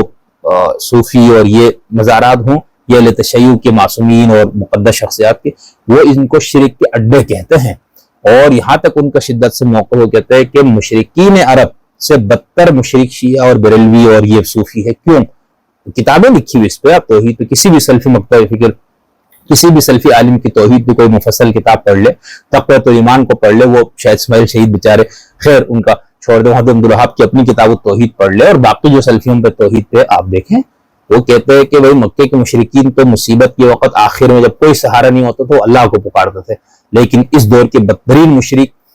انتہائی حالت خطرے میں بھی اپنے غیر اللہ کو پکارتے، یہ غیر اللہ کہتے ہیں ان کو، اور ان کو یہ تصور یہ ہے کہ یہ ان کی عبودیت میں ہے، یا وسیلے کو بھی لوگ شریک سمجھتے. تو اس وجہ سے یہ بات تو ٹھیک ہے کہ داعش نے اگر اقتدار کر لیا ہوتا وہاں پر تو انہوں نے ان سب کو مسمار کرنا تھا. یعنی مسمار کا مطلب یہ نہیں کہ ان کا مقصد یہ ہے کہ توہین یا ان سے دشمنی، نہیں، وہ ظاہر وقت اہل بیت اور ان سے دشمنی کا وہ بھی افورڈ نہیں کر سکتے، وہ تو ناسبیت ہے. تو ان کا مقصد کیا ہے؟ وہ کہتے ہیں شرک ہے، ہم نے ان کو مسمار کر کے برابر کرنا ہے. اسی لیے جب آل سعود نے جو سعودی عرب کے اندر محمد بن عبدالوہاب کی فکر پہ انہوں نے کوئی توہین نہیں کی، ٹھیک ہے، آپ اس کو توہین کریں، آپ ٹیبل کس طرف ہے تو، لیکن ان کا موقف ہوا تھا کہ ہم تو شرک کو ختم کرنا چاہ رہے ہیں، تو انہوں نے ان مزارات کو برابر کیا، ان کو پکی بلڈنگیں یا اس پہ جو قبے شبے ان کو ختم کر کے، وہ چاہے وہ خلفاء کی قبریں ہوں، چاہے وہ ان صحابہ کی جن کو اہل تشیع بالکل بھی نہیں مانتے یا ان کو بہت زیادہ ان سے تحفظات ہے، انہوں نے سب کے ساتھ یہی کیا. تو وہ توہین والا نہیں، وہ تصور توحید کا مسئلہ ہے، عقیدہ توحید کا جو فہم ہے اس کا مسئلہ ہے. تو سلفیوں کا یہ ہے، داعش تو سلفیت کی، سلفی اوپر سے نیم چڑھے جو ہے نا وہ ہے داعش، تو انہوں نے بھی یہی کرنا تھا. خیر، تو انہوں نے یہ کہا کہ ہم تو حرم کے دفاع کے لیے سارا کچھ. آگے لکھتے ہیں کہ محافظین حرم نے اگر ایران کے لیے کام کیا ہے، یہ جو الزام بار بار ہر طرف سے ان پہ لگتا ہے، تو کہتا ہے اگر محافظین حرم نے اگر ایران کے لیے کام کیا ہے تو ہو سکتا ہے ایک چیز آپ کو بھی جائز لگتی ہو اور ایران کو بھی، جیسا کہ عراق سے صدام کا جانا ایران کا بھی انٹرسٹ تھا، امریکہ بھی یہ چاہتا تھا، لیکن اس کا مطلب یہ نہیں ہے کہ امریکہ ایران کے کہنے پر آیا. اسی طرح شام میں دفاع حرم کے لیے ایران کی بھی خواہش ہو کہ لوگ یہاں آئے، لیکن کیا یہ ایران کے کہنے پر گئے؟ اگر یہ سوال ہے تو عرض یہ ہے کہ ایران عراق جنگ 8 سال رہی، اور یہ جنگ اسلام و کفر کی جنگ قرار دی گئی تھی. ایران میں انقلاب بھی تازہ آیا تھا، پاکستان میں انقلابی طبقے فعال تھے، ایسا نہیں ہے تب فعال نہیں تھے، بہرحال اس وقت لوگوں کو پتہ ہی نہیں تھا، لیکن اس کے باوجود یہاں سے کوئی شخص ایران کی جنگ لڑنے نہیں گیا. یہ آج تک ثابت نہیں ہے کہ پاکستان سے کوئی لشکر گیا ہو ایران عراق میں اور کوئی شہید ہوا ہو اور ہم اس کا یوم شہادت مناتے ہو، ایسا ہرگز نہیں ہے. اگر پاکستانی شیعہ ایرانی مفادات کے لیے کام کرتے، اگرچہ ایران کو ایرانی ہونے کی نہیں، ایران جمہوری کی سزا مل رہی تھی، انقلابی ہونے کی سزا تھی، پھر بھی کوئی شخص پاکستان سے ایران کی جنگ میں شامل نہیں ہوا، تو بھئی یہ مذہبی بنیاد پہ غلط ہے نا اگر نہیں ہوا. دیکھیں ایک اسلامی ریاست، یعنی مولا کائنات امام المتقین حضرت علی علیہ السلام کے بعد تشیع کی تاریخ میں حقیقی انقلابی تحریک، حقیقی اسلامی نظام پر مبنی کوئی اسٹیٹ قائم ہے تو ایران ہے. پوری تاریخ میں آپ دیکھ لیں، اور اس سے پہلے بھی 3 خلفاء کیونکہ وہ بھی اسلامی اس مفہوم میں نہیں ہے، تو یعنی پوری اسلامی تاریخ میں امام حسن 6 مہینے، اس کا حضرت علی کے 4 سال، اور اس کے بعد پھر یہی. تو بھائی پھر اگر اس ریاست کو خطرہ ہے تو اگر آپ اس میں اپنی جان نہیں دینے جا رہے تو پھر تو آپ دیکھ لیں. ابھی ہم آگے جنگ کی جو اقسام پہ تھوڑی سی بات کریں گے، جہاد کو اس میں آپ دیکھ لیں گے، ٹھیک ہے. تو یہ بہرحال اس طرح کی چیزیں پڑھ کے نا پھر وہ جو ایک بات کی جا رہی ہے دوسرا جو ان کے مخالف کیمپ کی طرف سے، تو اس میں پھر سچائی بھی کچھ نظر آتی ہے کہ باقاعدہ یعنی اصل مقصد جو پراکسی وار ہے اس کے لیے، لیکن یہ فیصلہ آپ نے کرنا ہے، آپ ٹیبل کے کس طرف ہے۔ ہم یہ نہیں وہ کرنا چاہتے کہ ہم کسی ایک کی بات کو زیادہ بہتر اور کسی کی غلط، اسی لیے ہم نے جب ان لوگوں کو بھی آراء پیش کی تو اس میں ایک دو ہم نے بات کی تھی کہ یہ ان کا موقف ہے، اس شدت کے ساتھ، یعنی غیر جانبدارانہ انداز سے مبصر کے طور پر بات کرنا اور ایک بالکل مبلغ بن کے بات کرنا، چاہے وہ اس کی خلافت مخالفت میں تبلیغ کرے، اس کی حق ہے۔ اب یہ حق والے اب یہ کہہ رہے اگر ایران اور اس کے لیے ہو تو پھر وہ جو جنگ، اور وہ جنگ بھی بہت تباہ کن جنگ تھی ایران عراق کی، وہ دو لوگوں کی انانیت نے اس کو 8 سال تک اس جنگ کو جاری رکھنے دیا، لاکھوں لوگ مرے دونوں طرف سے، ٹھیک ہے، اور خاص طور پر اس میں جو سب سے زیادہ جو لوگ تکلیف سے گزرے وہ عراقی شیعہ تھے، وہاں پر وہ مشکوک ہو گئے پورے عراق میں، ٹھیک ہے، اسٹیٹ آف عراق کی نظر میں وہ مشکوک، ان کی حب الوطنی مشکوک، ان کی اپنے عراقی ہونا مشکوک کہ بھئی یہ اس کو اسلامی اور انقلابی یہ سب مانتے ہیں، کچھ لوگ یہ سب نہیں مانتے، ذہن میں رکھیے گا، وہاں پر باقر الصدر اور ان کا جو پیروکار یا ان کی جو مکتب سے تعلق رکھنے اور وہی لوگ باقی کرنی، لیکن وہ بہت شدت سے ان کی بات تھی، اور ان کا اخوان اور ان کے ساتھ جو پورا تعلق تھا، میں کسی وقت انشاءاللہ حزب الدعوہ کی پوری تاریخ پہ میں نے کچھ لکھنا بھی ہے، اس میں کچھ پروگرام بھی کر کے آپ کو بتاؤں گا کہ وہ کیا تھا اور اس وقت کس طرح سے وہاں کی حکومت کے ان پہ حملے ہو رہے تھے، باقاعدہ جنگ اور جہاد کے نام پہ ہو رہا تھا نا، پھر انقلاب ایران، پھر اس کے بعد جو سب کچھ ہوا، تو اس میں ہم یہ نہیں کہتے کہ صدام کی غلطی ساری تھی، شیطان لعین تھا، اور خمینی صاحب شیطان لعین جو لوگوں کا طریقہ نہیں، دونوں طرف لگی ہوئی تھی آگ برابر، اور دونوں نے پھر اس کو جس طرح سے بڑھا، اور آخر میں پھر جب مصالحہ، اور اسی دوران آیت اللہ منتظری اور امام خمینی میں اختلافات بھی ہوئے تھے اسی بنیاد پر، اور بہت کچھ ہے اس کے اندر بات کرنے کے لیے، لیکن بنیادی بات یہی ہے کہ اگر آپ اس کو اسلامی ریاست مانتے ہیں اور اسلامی ریاست پہ کوئی حملہ کرے تو اس کا دفاع تمام مسلمانوں پر پھر جہاد دفاعی کے طور پر اس کو واجب کہا جاتا ہے، ٹھیک۔ خیر یہاں پر یہ کہہ رہے ہیں کہ بھئی اگر یہ ایران کے لیے ہو تو ایسا نہیں فلاں فلاں۔ آگے لکھتے ہیں اگر پاکستانی شیعہ اگر پاکستانی شیعہ ایرانی مفادات کے لیے کام کرتے، اگرچہ ایران کو ایرانی ہونے کی نہیں، ایران جمہوری کی سزا مل رہی تھی، انقلابی ہونے کی سزا تھی، پھر بھی کوئی شخص پاکستان سے ایران عراق کی جنگ میں شامل نہیں ہوا۔ ایران کا دور حاضر میں عراق میں زیادہ عمل دخل ہے کہ جبکہ وہاں پاکستان کا کوئی شیعہ بھی جنگ کے لیے نہیں جاتا، ایران کا انٹرسٹ تو یمن بھی ہے لیکن ایسی کوئی مثال نہیں ملتی، لہٰذا یہ بات درست نہیں کہ پاکستانی شیعہ ایرانی مفادات کے لیے کام کرتے ہیں۔ شام میں پاکستانی شیعوں کا جانا غیرت و حمیت کا معاملہ تھا، حرم مطہر کی حفاظت کا معاملہ تھا۔ جیسا کہ آپ جانتے ہیں کہ داعش حرم سیدہ زینب کے 500 کلومیٹر تک قریب آ چکی تھی، گھمسان کی جنگ ہوئی، حرم کے اطراف کی جگہیں تباہ کی گئی، حرم کی دیواروں پر گولے لگے ہیں۔ اس صورتحال میں جب آپ کی اسلامی غیرت و حمیت پر حملہ کیا جا رہا ہے تو اسی صورت میں جانوں کی پرواہ نہیں کی جاتی۔ اسی نظریے کے تحت مدافعان حرم نے قربانی پیش کی ہے اور انہیں خراج عقیدت پیش کرنا چاہیے کہ انہوں نے اسلام کی حرمت اور تقدس کی حفاظت کی ہے اور عملی طور پر ثابت کیا کہ وہ وقت نہیں جیسا کہ کہا بھی گیا کلنا عباس کا یا زینب، ہم سارے تیرے عباس کے نوکر ہیں اور ہم سیدہ زینب کو دوبارہ اسیر نہیں ہونے دیں گے۔ یہ کربلائی شعار تھا۔ اگر پاکستان سے کچھ لوگ حرم کے دفاع کے لیے گئے ہیں تو یہ ان کا بنیادی حق تھا،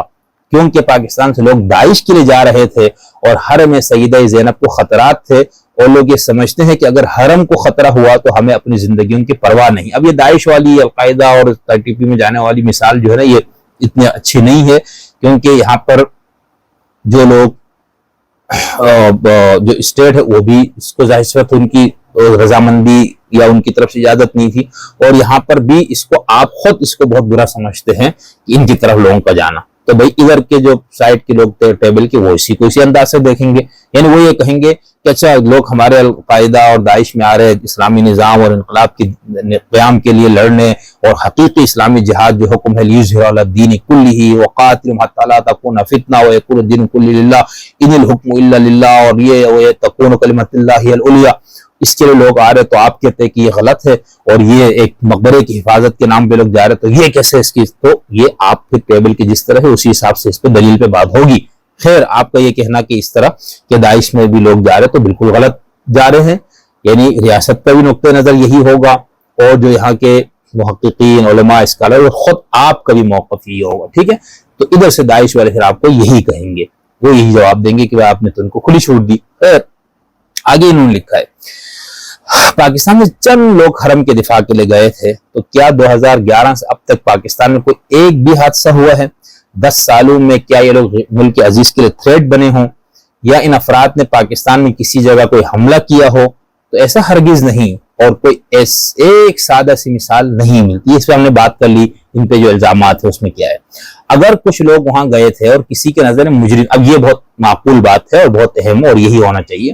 لکھتے ہیں اگر کچھ لوگ وہاں گئے تھے اور کسی کے نظر میں مجرم تھے تو پاکستانی قانون کے تحت انہیں مجرم قرار دے کر عدالت میں پیش کیا جاتا اور انہیں قانون کے مطابق سزا دی جاتی، لیکن بدقسمتی سے انہیں لاپتہ کیا گیا، یعنی آئین و قانون کی سربلندی کے برعکس ہوا، حتیٰ کہ جس کی لاٹھی اس کی بھینس جیسا ماجرا ہے کہ طالبان جو ہماری فوج کے جوانوں کے سر کاٹ کر ان سے فٹ بال کھیلتے ہیں انہیں تحفظ فراہم کیا جاتا ہے، دوسری طرف نوجوانوں کو غیر آئینی طور پر ماورائے عدالت لاپتہ کیا گیا۔ ویسے ٹی ٹی پی کا بھی ریاست پر یہی الزام ہے کہ لوگوں کو لاپتہ کیا جاتا ہے، ان کو عقوبت خانوں میں رکھا جاتا ہے، ان کے ساتھ وحشیانہ سلوک کیا جاتا ہے۔ خیر، شام جانے والے پاکستانی شیعہ کو لے کر جانے میں کوئی تنظیم، انجمن، گروہ، لشکر یا تحریک شامل نہیں تھی، اور نہ ہی لوگوں کو اس عمل سے روکا بھی نہیں جا سکتا تھا۔ لوگوں کا جانا ایک فطری تھا، کیونکہ لوگ اپنے ذوق، غیرت و حمیت کی بنیاد پر نکلے۔ اب تو وہاں صورتحال قابو ہے اور کوئی بھی شام نہیں جاتا ہے۔ اب وہ انداز سے لگتا ہے ہمارے کسی غلطی نہیں لکھا یہ تو کہنے کا مطلب یہ کہ اس میں وہ جو یہ بات پیچھے ہم نے بتا دیا کہ ان کو مراد اور پیسے وغیرہ پر جو ایک تصور ہے لوگ اس پہ الزام لگاتے ہیں، یہاں پھر ان کا بھائی یہ ایک غیرت و حمیت کی بنیاد پر نکلنے والے لوگ، یہ چند لوگ تھے، لیکن تاثر دیا گیا کہ بیشتر پاکستانی شیعہ شاید اسی امر کو انجام دینے میں مگن ہے۔ البتہ ہمارا دل اور جذبات ان سب مدافعان حرم کے شہداء کے ساتھ ہے کہ جنہوں نے اسلام کی حمیت کی حفاظت کی ہے، اور بلا شبہ سیدہ زینب کے حرم کی حفاظت شیعہ سنی مسلمانوں کے نزدیک اہم ترین منصب اور فرض قرار دیا جاتا ہے۔ یہ لکھا ہے محققین اور مترجمین نے۔ اچھا، اس کے اندر آپ دیکھیں کہ آگے بھی اور تھوڑی سی ان چیزوں کو وضاحت کے ساتھ بیان کیا گیا، تو اس مضمون سے یا اس جو مقدمہ کتاب میں گروہ ہے مترجمین نے جو کچھ لکھا اس آپ کو بالکل اور کلیئر ہو گیا نا کہ اس کے شدید حامی اس تنظیم کو کس نظر سے دیکھتے ہیں، وہ اس کے لیے مذہبی جواز اور سند کیا فراہم کرتا ہے۔ ٹھیک ہے، دفاع مقامات مقدسہ، مدافعان حرم کا عظیم کارنامہ، داعشی لشکر امام حسین علیہ السلام کے حرم کے قریب تک پہنچ گیا تھا، مدافعان حرم نے قربانی پیش کر کے بلا کو دور کیا۔ آیت اللہ سید علی حسینی خامنائی، اب خامنائی صاحب کا ایک مختصر وہ میں آپ کو پیش کرتا ہوں، لکھتے ہیں کہ شہدائے مدافعان حرم کے اہل خانہ سے ایک ملاقات میں، اب یہ خوش قسمتی ان کی یہ ہے کہ ایک اسٹیٹ کا اصلی جو حقیقی سربراہ ہے وہ ان کو اون کرتا ہے، ریاست ان کو اون کرتی ہے، شام نے بھی ان کو اون کیا، لیکن ادھر کشمیر جانے والوں تک کو آپ لوگوں نے اون نہیں کیا۔ ٹھیک ہے، یہ داعش معاش میں جانے والے تو ہے ہی لاوارث نا، ان کا تو کوئی اسٹیٹ وہ نہیں ہے، لیکن جہاد کشمیر والا وہاں پر جس بے غیرتی اور بے حمیتی کا مظاہرہ کیا گیا، خاص طور کارگل کی جنگ اور اس میں جو کچھ ہوا تھا وہ دل دہلا دینے والی بات، یہاں کم سے کم خامنائی اور یہ لوگ ڈٹ کے کھڑے بھی ہے اور اس کا اقرار بھی کر رہے ہیں، باقاعدہ ان کو شہریت، اگر وہ خبر بالکل درست ہے اور کوئی دوست اگر غلط ہے تو ہمارے کمنٹس میں ہمیں لکھے، ہم اس پہ اس کو بیان بھی کریں گے اگلے اس میں، تو وہ باقاعدہ اون کرتے ہیں اور یہ خوش قسمتی ہے ان کی۔ تو لکھتے ہیں کہ شہدائے مدافعین حرم کے اہل خانہ سے ایک ملاقات میں آیت اللہ العظمی سید علی خامنائی نے دوران دفاع حرم اہل بیت اطہار علیہ السلام جانثاروں کو عباسی خلفاء کے دور میں اپنی جانوں کو نذرانہ پیش کر کے سید شہداء حضرت امام حسین کے حرم کا دفاع کرنے والے جانشاروں کے مشابہ قرار دیتے ہوئے فرمایا کہ اگر اس موقع پر مدافعان حرم کی فداکاری نہ ہوتی تو آج دنیا میں حضرت امام حسین سے عشق و محبت کی عظمت و شوکت اور ہیبت پوری دنیا پر حکم فرمان نہ ہوتی۔ رہبر انقلاب اسلامی نے دنیا کے مختلف ملکوں سے بہت بڑی تعداد میں عاشقان اہل بیت کی 40 حسینی میں شرکت کا ذکر کیا اور فرمایا کہ اس عظیم کارنامے کی بنیاد اور پہلی اینٹ ان لوگوں نے ہی رکھی ہے جنہوں نے سید الشہداء حضرت امام حسین علیہ السلام کی زیارت کے لیے اپنی جان کی قربانی پیش کی تھی، اور اگر یہ لوگ کہ جنہوں نے وہاں جا کر مجاہدت کی ہے نہ ہوتے تو دشمن کربلائے معلی سے چند کلومیٹر کے فاصلے یعنی امام حسین علیہ السلام کے حرم کے قریب تک پہنچ گیا تھا۔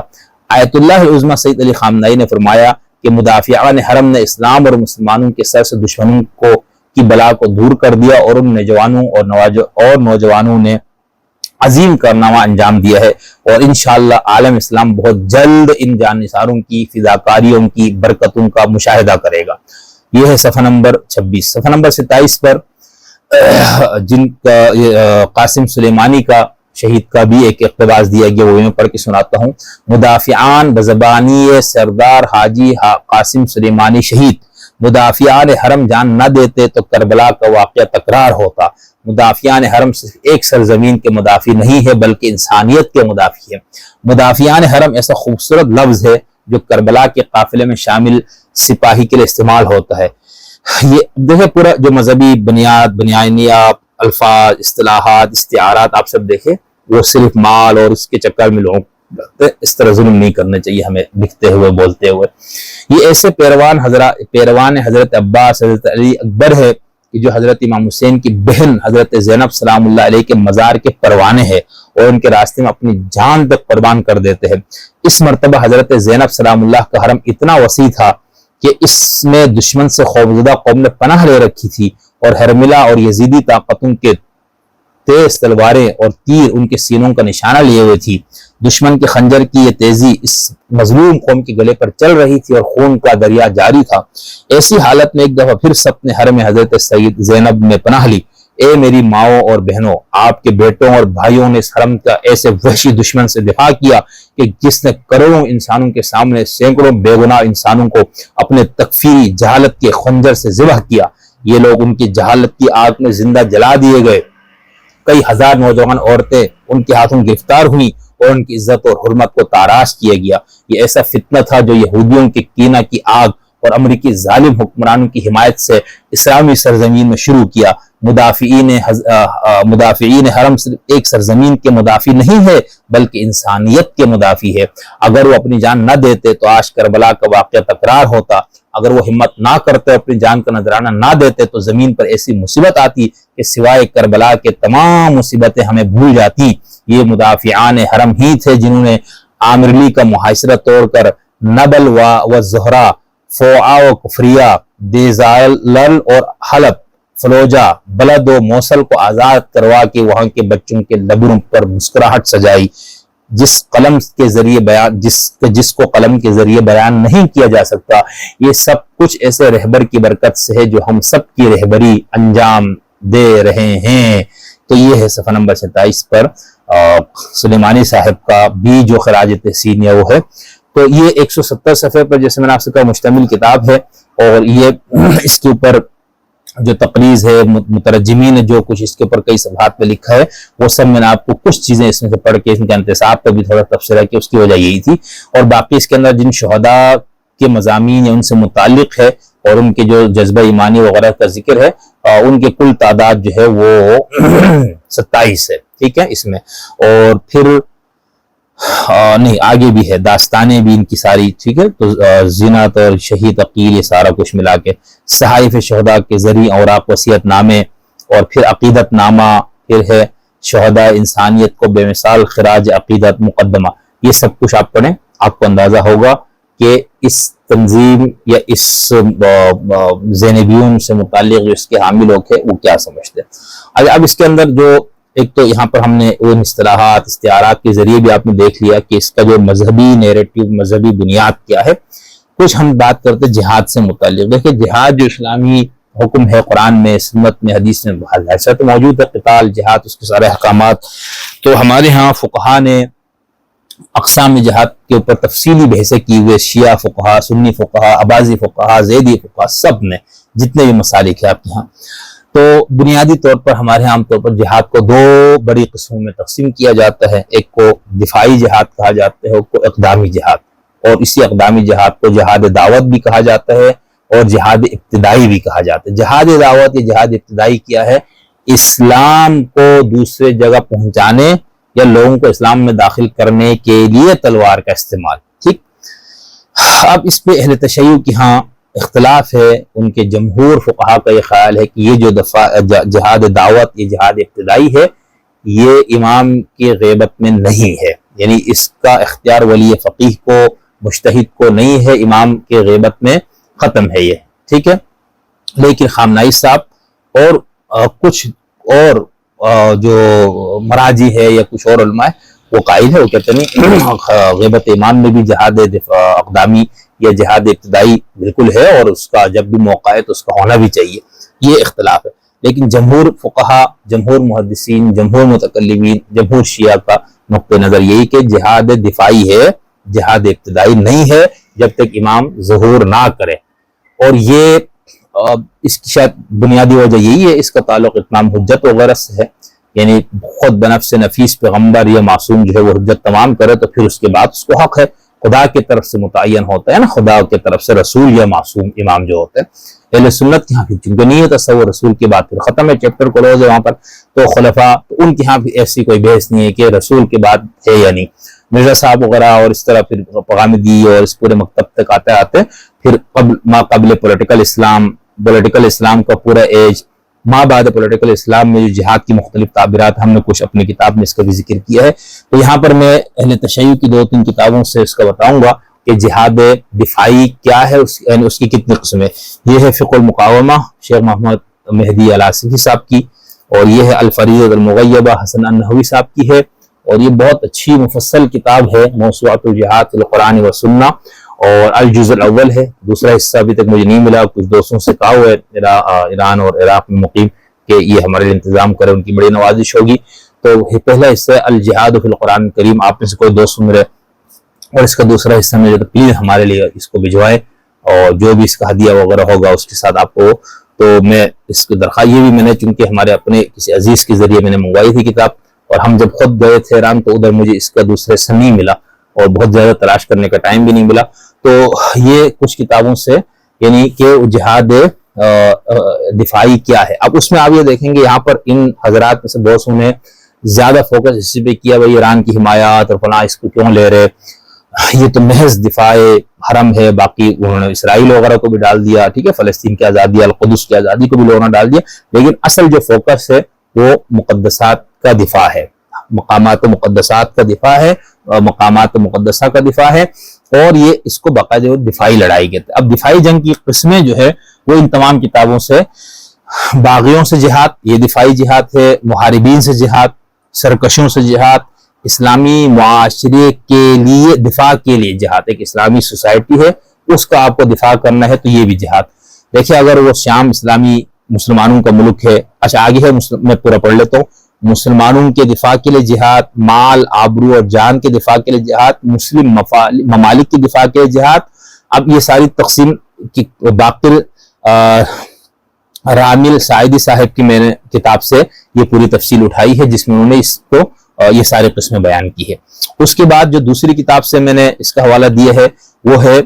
شیخ باسم انصاری صاحب کی موسوعۃ الجہاد، اس میں کہتے ہیں کہ فتنے کا خاتمہ، شرک اور کفر کی قوت کو کمزور کرنا اور طاقتوروں کو لگام دینا، مشرکین کے نقض عہد کا مقابلہ کرنا، مسلمان ریاستوں کا دفاع کرنا، مسلمان ریاستوں پر حملے کا اندیشہ ہو تو اس کا دفاع کرنا، توحید کے پناہ گاہوں کا دفاع کرنا، کمزوروں کا دفاع کرنا، اسلامی معاشرے کے اندر اصلاح کرنا، انسانی معاشرے کا دفاع، کافر کی قوت میں اضافہ نہ ہونے دینا اور ان کو مجاہدین سے زیادہ طاقتور نہ ہونے دینا، امام غائب کے ظہور کے لیے راہ ہموار کرنا۔ اب اس کے لیے انہوں نے آیت اظہار دین کا حوالہ دیا، باقی جتنے میں نے اقسام پڑھے نا ان سب کے انہوں نے آیت کا حوالہ دیا ہے کہ یہ بات کس قرآن کی آیت سے لی گئی ہے۔ اب یہ جو امام غائب کے ظہور کے لیے راہ ہموار کرنا، یہ انہوں نے سورہ توبہ کی آیت 37، سورہ الفتح کی 28 اور سورہ صف کی آیت نمبر 9 جہاں پر ہے هو الذی ارسل رسولہ بالہدی ودین الحق لیظہرہ علی الدین کلہ، کہ دین کو تمام ادیان پر غالب کرنا، اس کو انہوں نے اس میں ڈالا ہے کہ یہ بھی جہاد کا ایک مقصد ہے۔ دیکھیں ہمارے یہاں میں نے کہا کہ جو پولیٹیکل اسلام ہے اس میں تو خاص طور پر ان آیتوں کو تو یہ ڈال دیا کہ بھئی یہ اسلام آج بھی اس کا غلبہ ہے تمام ادیان پر، اور ادیان سے مراد کہتے ہیں نظاموں پر، مذاہب سے نہیں ہے ہمارا جھگڑا، ہمارا جھگڑا نظام سے۔ یہ سید مودودی، سید قطب، سید ڈاکٹر اسرار، امام خمینی، خامنائی، سب کو لے لیں، جو بھی پولیٹیکل اسلام اور اس فقہ سے متاثر ہے وہ سب یہی کہتے ہیں کہ ہم اسلام کو، کیونکہ اسلام جو ہے نا لا اکراہ فی الدین ہے، ہم عقیدے کو تھوڑا تبدیل کرائیں گے جہاد کا مقصد اسلام کو بطور نظام غالب کرنا، اور کوئی بھی انقلابی تحریک ہو اس کے اندر جنگ، جہاد، قتال، لڑنا، وہ اس کا بنیادی وہ ہوتا ہے اسلام ایک انقلابی تحریک ہے، یہ پوری تعبیر ہے، ٹھیک ہے۔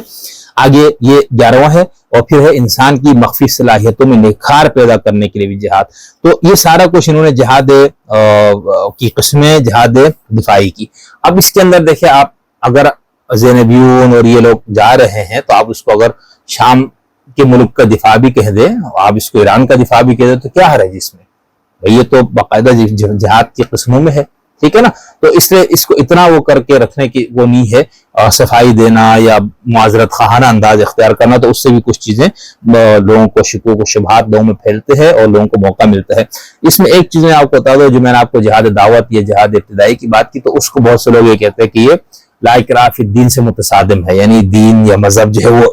زور زبردستی نہیں ہے نا، وہ تو آپ کی آزاد مرضی سے ہے۔ تو اس کا بھی جواب سب فقہا نے دیا ہے۔ جب ہم جہاد اور اس کی جملہ اقسام پہ بات کریں گے تو ان میں سے ایک ایک چیز پہ ہم تفصیل سے بتائیں گے، دلیل کیا ہے، دلیل پہ اعتراض کیا ہے، اعتراض کا کیا جواب ہے، پھر کس طرح سے، ٹھیک ہے۔ جو اہل تشیع میں جہاد ابتدائی کے قائل نہیں ہے ان کا کیا موقف، ان کے کیا دلائل ہے، جو جہاد ابتدائی کے قائل ہے ان کے کیا موقف، ان کے دلائل ہے۔ اہل سنت کے ہاں اس اقدامی اور دفاعی کی بحث میں، جہاد دعوت اور جہاد دفاع کی بحث میں کیا کیا ہے، اور پھر کس طرح انہوں نے بہت ساری چیزوں کو دفاعی میں ڈال کے، جو اقدامی کی بھی کئی صورتیں تھیں اس کو انہوں نے دفاعی ہی کی صورتیں باور کرانے کی کوشش کی۔ وجہ اس کی ہے کہ بہت سارے اعتراضات تھے، یعنی عہد جدیدیت کے اپنے اعتراضات تھے اس مذہب کے اوپر، نفس مذہب پہ، اس میں اسلام سر فہرست ہے۔ عہد ما قبل جدیدیت کے اپنے اعتراضات تھے، اور عہد ما بعد جدیدیت کے اپنے اعتراضات ہیں۔ تو اس میں سے ہر مفکر اور فقیہ اور مجتہد نے اور عالم نے اپنے حساب سے ان اعتراضات کے جوابات دینے کی کوشش کی۔ تو یہ ہے مذہبی استدلال، یہ ہے اس تنظیم کا مقصد، یہ ہے اس کا تعارف، اور یہ پوری گفتگو ہے جو اس کے شدید مخالفین، کچھ غیر جانبدار مبصرین اور محققین، اور جو اس کے شدید حامیوں کا موقف ہے۔ اور پھر پاکستانی ریاست نے یا حکومت نے جو اس پہ پابندی لگائی، اس پہ یہی بات کہ بھئی اپنے عرصے سے یہ سب پوچھتا تو ابھی کیوں؟ تو اس کے حوالے سے میں نے آپ کو خاص طور پر محترم ضیاء الرحمن صاحب کے مضمون سے کچھ چیزیں پڑھ کے سنائی، تو اس سے آپ کو اندازہ ہوگا کہ بھئی یہ تعلق اس وقت جو مڈل ایسٹ اور سارے معاملات سے، ان سب چیزوں سے بھی ہے۔ رضوان رضوی صاحب کی گفتگو بھی میں نے آپ کو اسی لیے سنائی، وہ بھی اس کو جس انداز سے لے رہے تھے۔ تو امید ہے کہ بہت سی چیزیں، کچھ پوائنٹس اس کے اندر نکات کچھ رہ گئے، بہت طویل گفتگو ہو گئی، تو میں اس بات کو یہاں پر ختم کرتا ہوں۔ کوئی سوال ہے، کوئی اعتراض ہے، کوئی تنقید ہے، کوئی تبصرہ ہے، تو آپ لکھے، اور بالکل ببانگ دہل لکھے، علل اعلان لکھے، بلا رو رعایت لکھے، اور کوئی اس میں رعایت کرنے کی ضرورت نہیں ہے تنقید کرنے میں اور سوال کرنے میں۔ پھر آپ سے دوبارہ ملاقات ہوتی ہے۔ بہت شکریہ جی، السلام علیکم۔